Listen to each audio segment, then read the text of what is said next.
Today is part 1 of the Courtside 2019 NFL preview, and I'm talking all about the NFC East today. I'll tell you why the Cowboys and Eagles are set up for success, and why the Redskins and Giants will likely consider starting new rookie quarterbacks by the middle of the season. So sit back, relax, and take a seat. Courtside.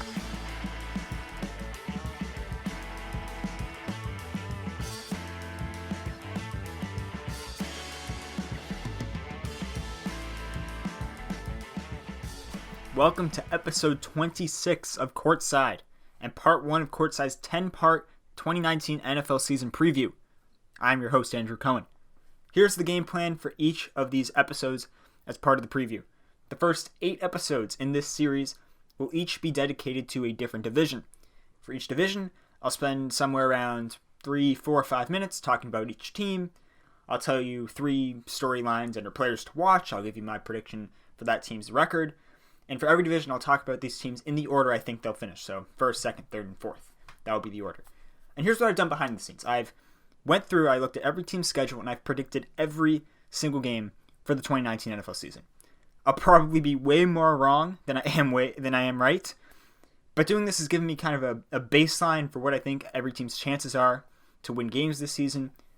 No, I'm not going to go through every single game because, quite frankly, that'd be boring. But I will reference my schedule predictions at times when I'm talking about every individual team. But without further ado, let's get into the Dallas Cowboys. So the first storyline to pay attention to with the Cowboys this season is their defense.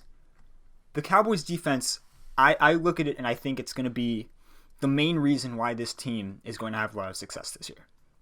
They have a linebacking core of Sean Lee, Leighton Vander Esch, and Jalen Smith, which is probably one of the best linebacker groups in the NFL. On the defensive line, they have DeMarcus Lawrence, who has 24.5 sacks over the last 2 seasons, 24.5 sacks, and has been a Pro Bowler each of the last 2 years. And also on the D-line, they have veterans Tyrone Crawford. They brought in Robert Quinn, as well as some young players up and coming like Taco Charlton. So the defensive line's looking really good as well.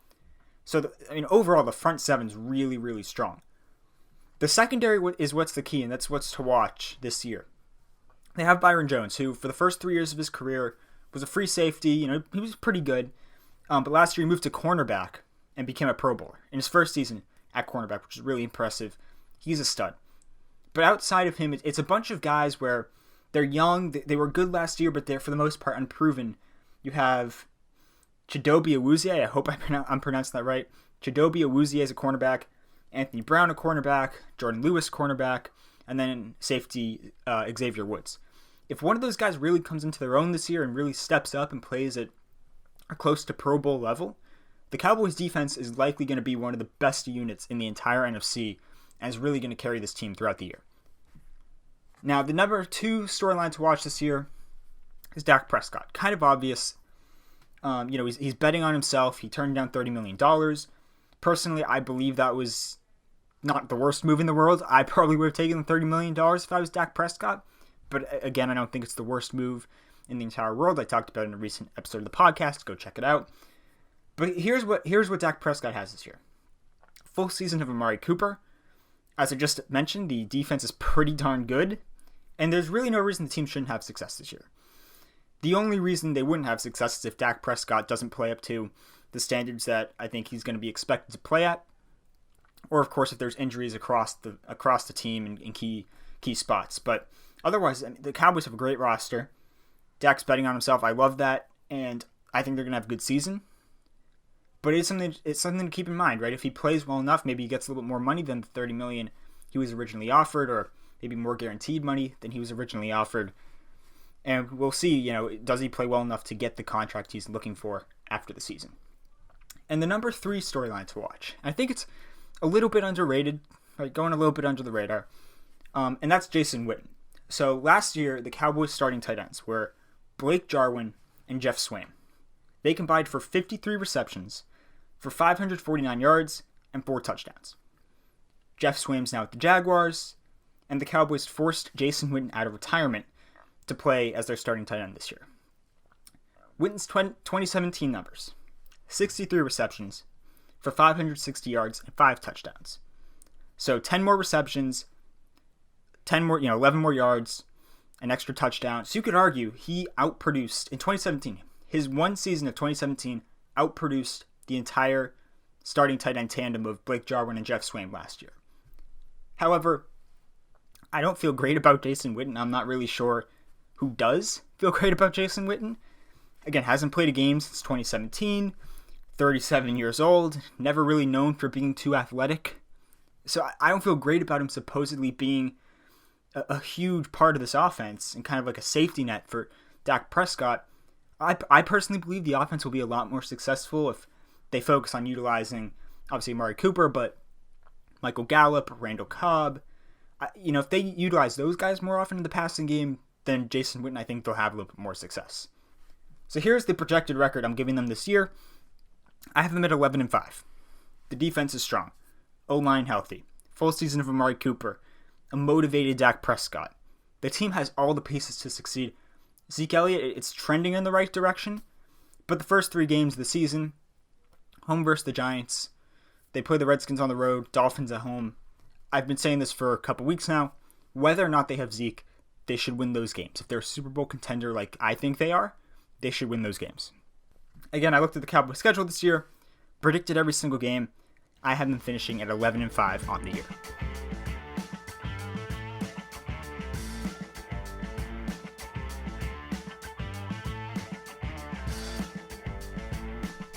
All right, let's move on to the Philadelphia Eagles, and let's get right into it. Storyline number 1 to watch, the running backs.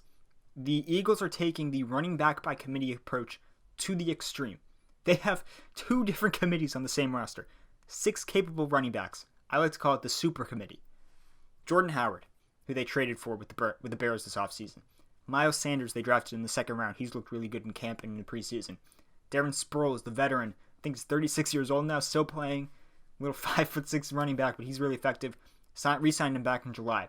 Corey Clement has been on this team for years. Wendell Smallwood's been on this team for a couple years. Josh Adams has been here.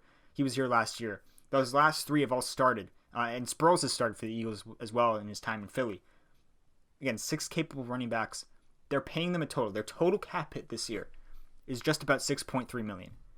So it's a very kind of modern view of the running backs in Philadelphia, right? You have this idea of it's better to have minimum 2 to 3 guys in your backfield that can all carry the load equally and get them all involved at different points in the game, and they can come in at the end to make big plays for you, be really efficient. That's what the Eagles have. They've just taken it to the extreme. And why wouldn't you when you're paying you're paying 4 of those 6 guys less than $1 million this year? Think about that. And they're all going to be really effective, assuming they all make the roster. And it's this idea that it's better to have multiple guys, pay them not a ton overall, compared to having the one guy, the Todd Gurley, Le'Veon Bell, Zeke Elliott, that you're paying $10 to $15 million per year. And that's especially not the approach. And as I've said this recently, I'll continue to say it. You can pay your quarterback, you can pay your running back, you can pay neither, but you can't pay both. Eagles are paying the quarterback. They intend on having the quarterback for a very long time. They're not going to go out and spend a ton of money on running backs. So I really like the group they have here, and it'll be very interesting to watch who's getting work more often as the season goes on. Number 2 storyline to watch with this team, and I'm to be honest, I'm not watching it too closely, but it's a situation that a lot of people are, and I'm kind of surprised by. I'm not surprised by it, but I don't think it's worth the attention it's getting. And it's the backup quarterbacks to Carson Wentz. So obviously you've had Nick Foles for the last couple of years, who was a great backup quarterback, obviously won them a Super Bowl, took them to the playoffs last year, but he was really good. He's in Jacksonville. There's not a lot of teams in this league with a good backup quarterback that you believe if you put in instead of your starter, you're still a Super Bowl contender. The Eagles have had the luxury of that for the past 2 years. They don't have it anymore. It's more common to not have that situation. So yeah, Cody Kessler, Nate Sudfeld, Josh McCown, they're not Nick Foles. And I get what you're saying. Well, this is what we said about Nick Foles a couple years ago. He's not good enough to lead this team to the playoffs and the Super Bowl, and look what he did. Again, Nick Foles had a proven track record. 27 touchdowns to 2 interceptions, and I believe it was 2013. Proven track record. He had proven he could be a starting NFL quarterback.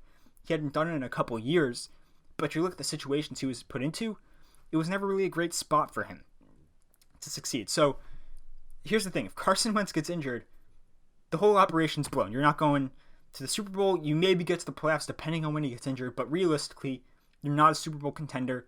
That's what it is for the majority of the league. The quarterback has to prove he can stay on the field and be healthy consistently. If Carson Wentz cannot prove that this season or next season, whatever, it's going to be time to move on. You need your quarterback on the field. You need him there to perform. If there's no backups behind him, again, that's common in the NFL. So something to watch this. Again, I just think it's a story that's getting too much attention heading into the season. And the third storyline is just the amount of talent on this team. And I'm saying outside of Carson Wentz.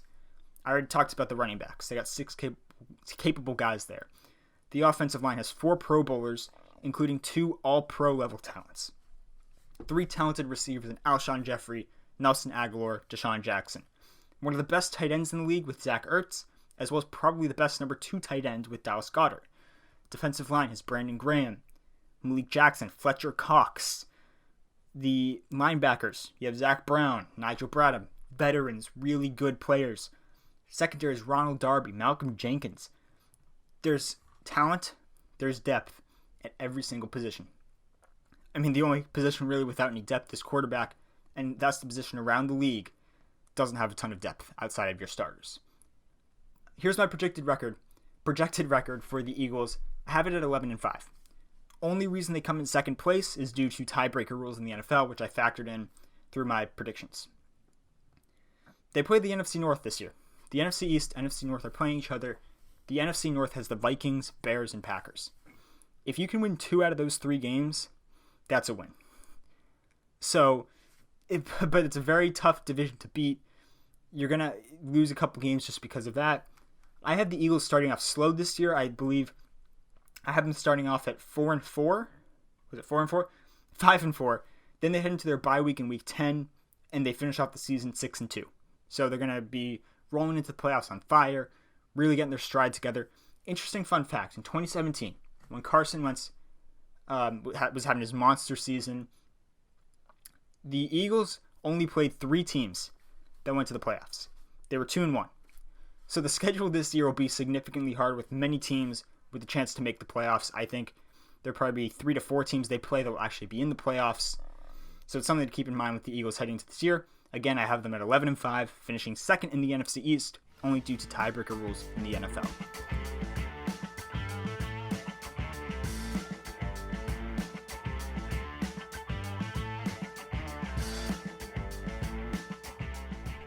In third place in the NFC East division this year, I have the Washington Redskins. The biggest thing we're going to be watching with this team throughout the season is the Case Keenum versus Dwayne Haskins quarterback battle. Haskins hasn't been great throughout the preseason. He hasn't been good enough at training camp to win the starting job. So we have veteran journeyman Case Keenum at the helm for the Redskins to start the year. But I very much see middle of the year. I don't have the Redskins doing too well. I very much see middle of the year. Case Keenum isn't playing too great. The team's lost a lot of games. Jay Gruden's on the hot seat. And ownership, fans, media calling for Dwayne Haskins to start. It's going to happen. And the biggest thing here is just Case Keenum's not very good. I don't have any hope in Case Keenum to lead this team to the promised land. His best season 2 years ago when he was with the Vikings. Had one of the best defenses in the league. Had 2 top weapons on offense with Stephon Diggs and Adam Thielen. Everything was set up perfectly for him. They should have lost in the first round of the playoffs to the Saints. They had the Minnesota Miracle. Awesome moment to watch. But they should have lost, right? So at the end of the day, Case Keenum, not a very good quarterback. You saw the Broncos try him out after signing him to a horrendous contract. Was it 2 years, $40 million? They luckily got to deal it off to the Redskins. He's not long for the job.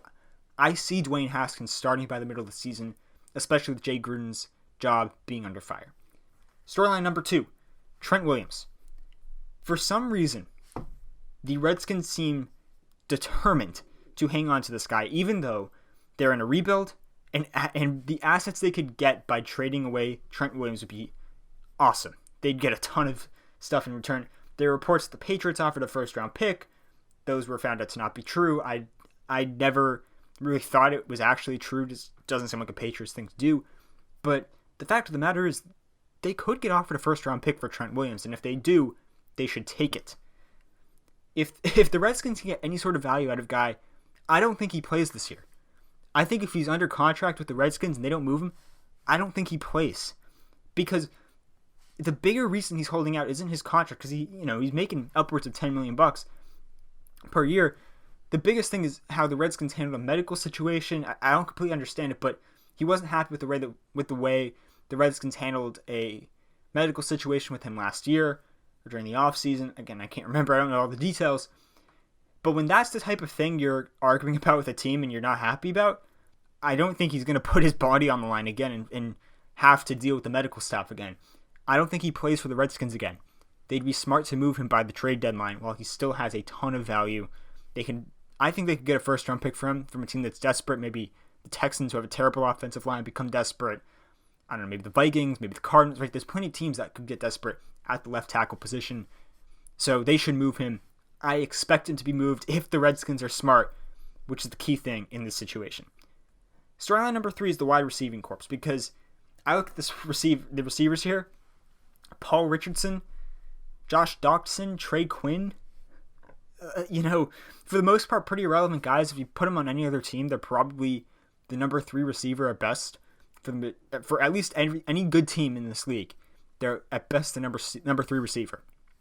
Last year, the Redskins had the 4th worst scoring offense, 5th worst passing offense in yards per game. They lost Maurice Harris and Jamison Crowder, arguably their 2 best receivers. They have a new quarterback that's going to be hard to trust with Case Keenum. Here's the key thing. The NFL is a passing league. In order to be successful, to win games, compete for the playoffs, compete for a championship, you have to have elite playmakers at quarterback and or at receiver. Ideally and at receiver, both. The Redskins' best pass catcher is Jordan Reed, in my opinion, their tight end. He's never started more than 9 games in his 6-year NFL career. That's the guy they're relying on. Paul Richardson at receiver, he's never impressed me. Josh Doctson, he's had years to impress everybody, and he hasn't done it. Trey Quinn, I think, he's a young kid. I don't expect a ton out of him. The receivers are going to stink. Overall, final record, I have them at 4-12. The team is a really good defense, by the way. Ryan Kerrigan, Landon Collins, Deron Payne. They have guys on the defensive side of the ball that are really good. Josh Norman as well. But the offense is just so bad. The Redskins are going to be a pain to play with that defense. They're going to be able to have a chance at stealing some games with that defense, right? Controlling the ball in offense with running backs like Darius Geis, who's back from injury, Adrian Peterson, Chris Thompson. That's how they're going to have to win games. But you're not going to win a lot of games doing that when offensively you just don't have the talent in the passing game to do so. Defense is really strong. Offense is weak. That, to me, adds up to about a 4-12 season for the Washington Redskins.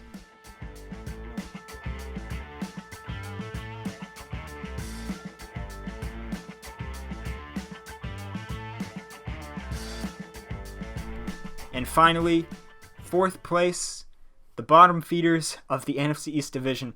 I have the New York Giants. Number 1 reason for that, the defense. The defense is just not very good. It's going to be one of the worst, if not the worst, defensive units in the NFL. It's a mix of veterans that have their best days behind them, right? Janoris Jenkins, Antoine Bethea, even Alec Ogletree, I think, fits into that description. Like guys who've already played their best football. And they're good players, but you ideally wouldn't have them be a couple of your best players on defense. If you want to have a good defense, ideally those aren't your go-to guys on that side of the ball. And you have them, and then you have inexperienced young guys, right? You have B.J. Hill and Dalvin Tomlinson on the defensive line, Lorenzo Carter at outside linebacker, first-round corner DeAndre Baker. Good young players, good building blocks, but it's not going to come together when you have a bunch of young guys like that.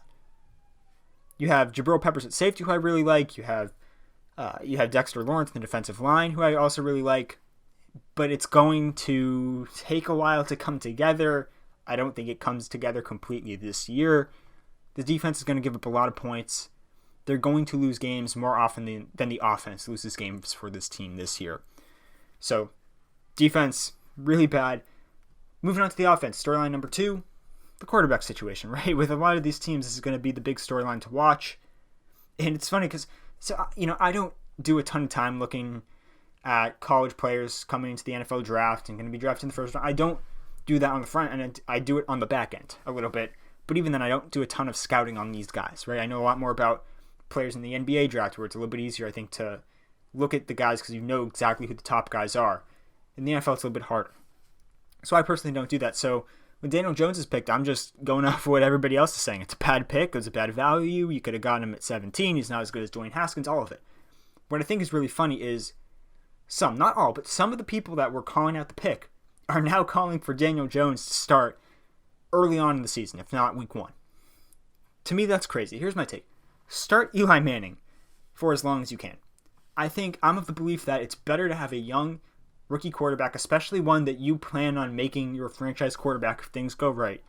I think it's better to have him sit for a year, maybe a little bit less in a worst case scenario, but have him sit for a bit, learn from a veteran that's played in the league at a high level for years.